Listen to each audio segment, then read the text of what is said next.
ঈদের আমেজ কাটতে না কাটতেই পহেলা বৈশাখ, শুভ নববর্ষ। আর নববর্ষ মানে পান্তা ইলিশ, সেজন্য পান্তা ইলিশ দিয়ে সকালটা শুরু করলাম। যদিও আমি পান্তা পছন্দ করি না, কিন্তু ট্রেডিশনাল খাবার খেতেই হবে। আর হ্যাঁ, আজকে ঈদের চতুর্থ দিন, আমাদের একটা দাওয়াত ছিল আমারই খুব কাছে একজন ভাইয়ের বাসায়। তো আমাকে বলেছিল তুই একটু তাড়াতাড়ি আসিস, আমরা একসাথে মিলে রান্না করব। যেই কথা সেই কাজ, আমি চলে গেছিলাম।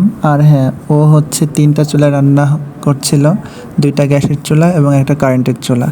এক চুলায় ভাত, এক চুলায় ইলিশ মাছ ভাজছিল, আরেকটাতে হচ্ছে ডিম, এভাবে রান্না হচ্ছিল।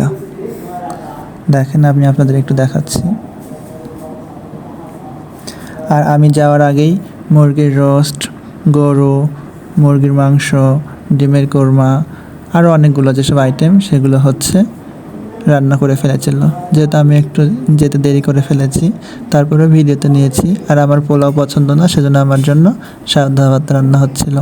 নদীর ইলিশ ছিল, আর তাছাড়া নদীর অন্য একটা পাবদা মাছও ছিল।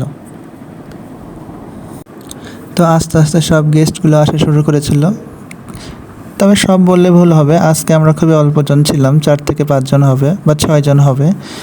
তো সবাই মিলে একসাথে এসে আড্ডা দিচ্ছিলাম। ফার্স্টে আড্ডা প্রায় 1 থেকে 1.5 ঘন্টা দিয়েছি। তারপরে আমরা হচ্ছে লাঞ্চ করেছি, এবং লাঞ্চ শেষে হচ্ছে আমরা কিছু ডেজার্ট আইটেম ছিল সেগুলো খেয়েছি, এবং আমাদের সামনেই বানানো হচ্ছিল।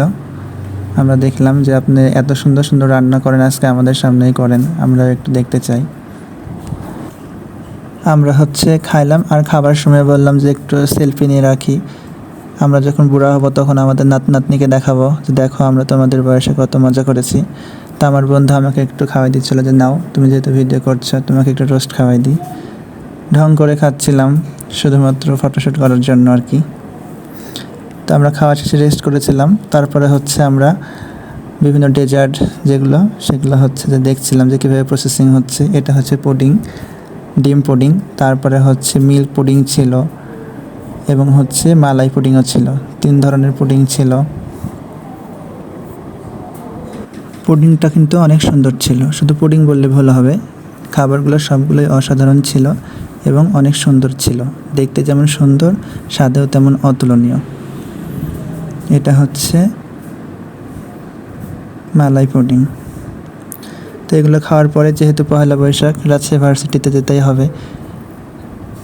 যদিও এখন হচ্ছে ছুটি চলছে, তারপরে ভার্সিটিতে বেশ মানুষজন ছিল। তো ভার্সিটিতে গিয়ে আমরা একটু ফটোশ্যুট করলাম, একটু দেখলাম মানুষজন কীভাবে ফটোশ্যুট করছে। আমি শুধু একটু ভিডিও নিলাম আপনাদের দেখানোর জন্য। তারপরে সেখান থেকে রিক্সা নিয়ে আবার আমরা চলে গেছিলাম পদ্মাঘাটের মুক্তমঞ্চ। আজকে যে এত পরিমাণ মানুষ, রাজশাহীর মানুষ, তবে মনে হচ্ছে সবগুলো রাজশাহীর লোকালই ছিল, কারণ ঈদের ছুটি, অনেকে সবাই গ্রামের বাসায় ঈদ করতে গেছে। স্কুলের ছাত্রছাত্রী, কলেজের ছাত্রছাত্রী, ভার্সিটির সবাই হচ্ছে বাসায় ঈদ করতে গেছে। তার মানে বুঝলাম রাজশাহীর মানুষরা অনেক ঘোরাফেরা এবং সাজুগুজু পছন্দ করে। আজকের মেলাতে না গেলে সেটা বুঝতেই পারতাম না। তো সবার জন্য দোয়া রইল, নতুন বছর ভালো কাটুক। আল্লাহ হাফেজ।